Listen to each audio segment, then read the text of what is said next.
I had envisioned a life in this house, just my mother and me, until my husband Todd unexpectedly announced otherwise. The surprise left me in disbelief as he declared, "I'll handle all the monthly expenses, so I need you to leave," firmly raising her voice. I was taken aback and bewildered by their sudden decision. The motives behind their actions only became clearer when my mother-in-law completed the condominium contractor's name change. My name is Summer, and at 34 years old, I lead a busy life. My father, who ran a small-town workshop, bestowed this name upon me due to my birth during the summer season. While it may seem basic, it carries my late father's deep love. His polishing skills were renowned in the industry, and despite tough times, I cherished the moments playing in the workshop as a child. However, the workshop faced financial difficulties, leading to my father's tragic end in the back of the shop during my elementary school years. To shield me, my mother and I left town to start a discreet life elsewhere. Unfortunately, the years of hardship took a toll on my mother's health, and she passed away during my high school years. Despite the despair, I channeled the courage to face life head-on, driven by an inner passion to showcase my father's skills to future generations. Working tirelessly, I managed to graduate high school with scholarship support, juggling numerous part-time jobs to afford daily expenses while studying engineering at the local public university. During my university days, I encountered Todd, a friendly young man who recognized and admired my skills. Unlike many others, he never looked down on me for being a woman, fueling my determination. After graduating, we began living together, sharing our lives. Todd efficiently managed household chores, providing immense support, especially on busy workdays. 6 years later, at 28, I contemplated reviving my father's small-town workshop, with Todd wholeheartedly supporting my dream. As we discussed the possibility of marriage frequently over these 6 years, my lifelong dream seemed poised to become a reality.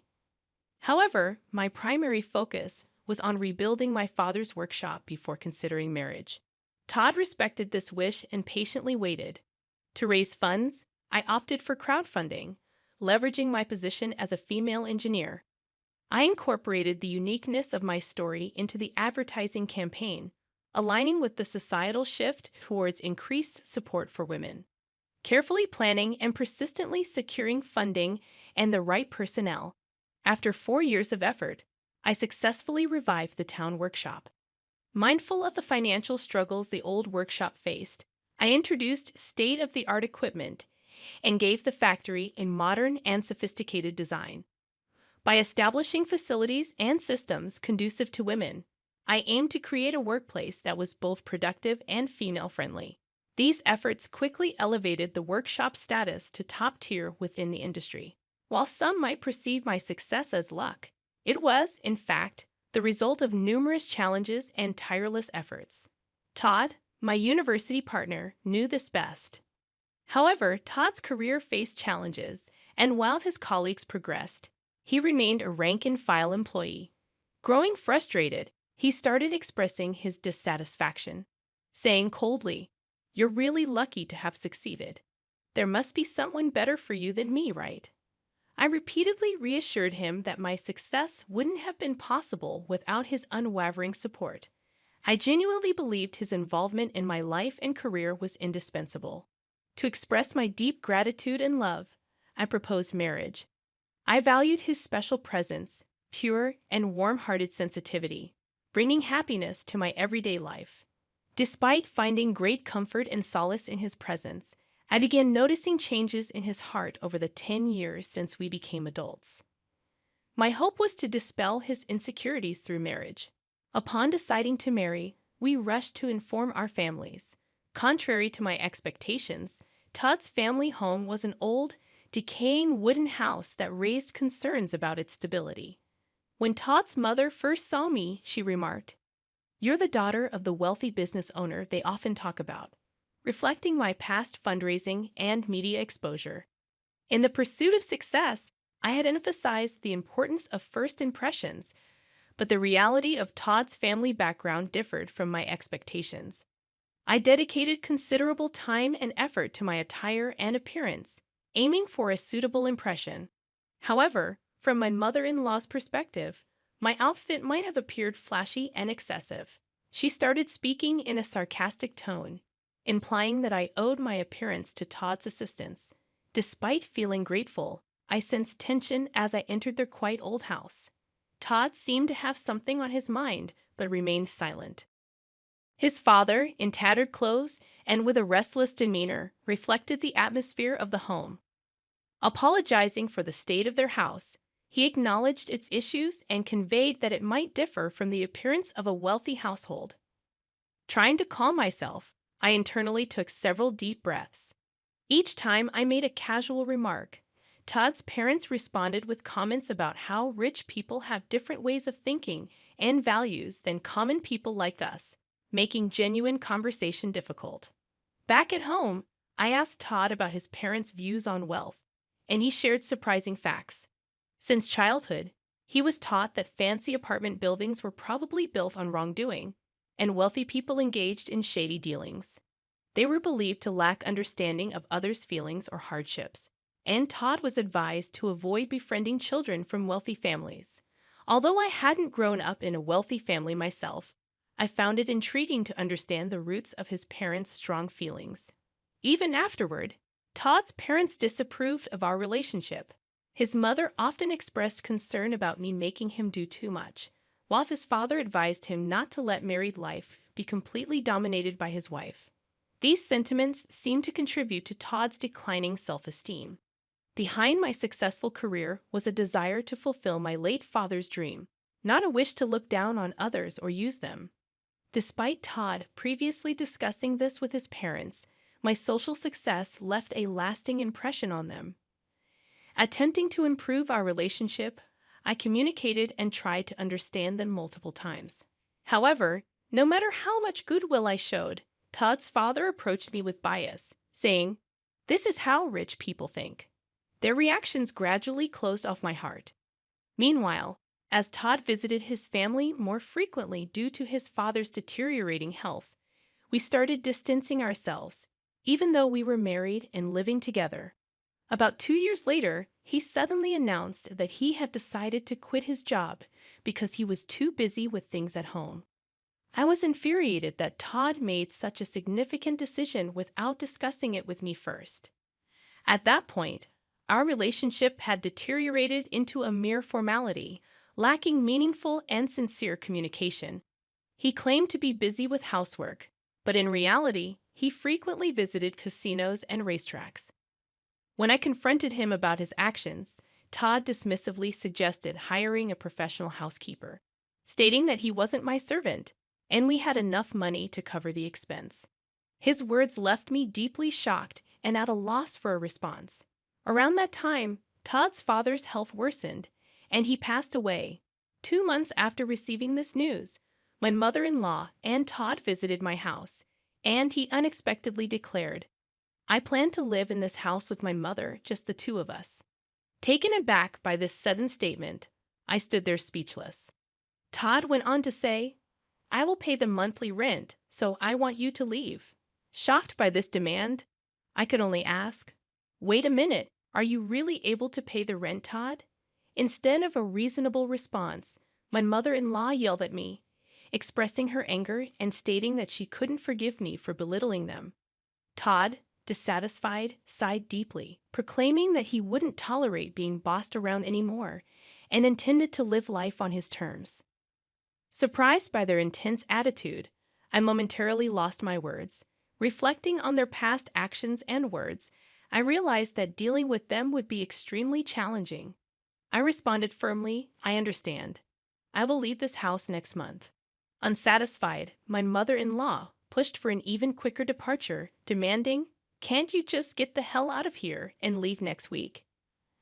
I'm being ready for my new life, and I've already arranged for my stuff to be delivered to my new house.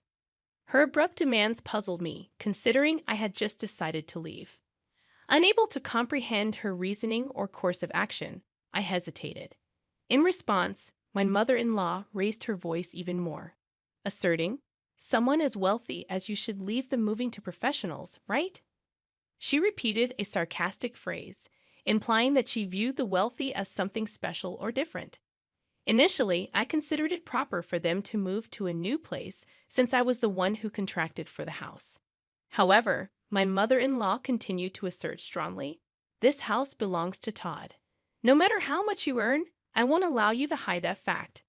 Behind her words, I sensed a message that my higher income shouldn't make me feel superior to Todd. Looking at Todd's changed and gloomy expression, I questioned why I had invested so much time in such a person.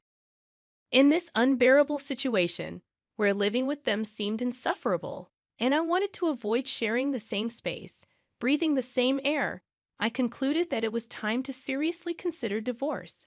Understood. This weekend, I'll proceed with the moving arrangements, handling all necessary document changes and procedures. When I responded in a soft tone, Todd and his mother exchanged glances, smirking triumphantly, as if a long battle had ended, and they had finally won. Immediately, I began searching for vacancies in apartments and condos, also looking for a reliable moving company amidst my busy days, including work-related business trips. Returning home, I found Todd deep in sleep, seemingly ignoring my existence. On the weekend, he calmly signed the divorce papers without displaying any emotion. Meanwhile, his mother was receiving explanations from the real estate agent about the rental agreement and signing the contract. I was particularly concerned about whether she truly understood the high rent of $66,000. After completing all the procedures, I found myself walking alone toward a new place with a high-rise condo behind me. The new apartment, a one-bedroom with secure surroundings, was perfect for me living alone. During the move, I decided to discard many unnecessary things, clearing both my room and my mind for a fresh start. Decorating the space to my liking was an enjoyable time for me, gradually immersing myself in the new lifestyle. Thoughts of Todd and his family started to fade, although I couldn't completely erase them from my mind. Reflecting on the memories with Todd and the challenging times we had overcome together, I never imagined our relationship would end this way, especially during our university days when we struggled financially. We supported each other's livelihood. The strain that developed over time was deep and immeasurable. However, I later came across shocking information when I coincidentally reunited with a university friend.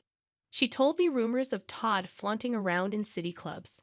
Also, a former neighbor from where I used to live mentioned seeing my ex-mother-in-law frequently entering and exiting a luxury foreign car. They described them wearing unfamiliar luxurious fur clothes and speaking completely differently than before. Hearing about their lavish lifestyle, I couldn't believe they'd once looked down on the wealthy. Particularly after I had distanced myself from that life, I saw how much they had transformed. Then, unexpectedly, 2 months later, I received a call from Todd. "I really need your help." His voice conveyed a level of desperation I had never heard before. I had not expected to hear from him in such a manner after our one-sided relationship ended. Actually, we've gotten ourselves into some unexpected trouble. What exactly happened? Todd's response indicated that the events had begun 3 months prior. He was shocked to learn the astonishing truth through a call from his mother. "I hit the jackpot in the lottery. Can you believe $30 million? She had apparently been buying lottery tickets in the past, and this time she had won an amount beyond her wildest dreams. Is that really true, or is it a joke?" Todd asked her to confirm. After checking the lottery numbers multiple times herself, the ex-mother-in-law assured, "There's no mistake. I've checked it over and over. We are so unbelievably rich now. Now we can face those upper-class people with no problem. Truly, God has blessed us." She spoke with elation, lifting her spirits. Moved by these words, Todd was in tears, and his mother added, "With this amazing stroke of luck, you can escape from that woman's clutches. Have you heard? She seems to be frolicking around with some young guy now. Such a woman should be kept at a distance." These words pushed Todd further, and his pent-up anger and frustration boiled over. "Now that we've acquired wealth, I won't be controlled by her. We won't have anything to do with her anymore," he declared with a trembling voice, informing me of our disconnection. It became evident that during these events, a common goal had emerged between them to completely exclude me. Subsequently, they began a lavish lifestyle in a downtown luxury condo, seemingly spending extravagantly every day.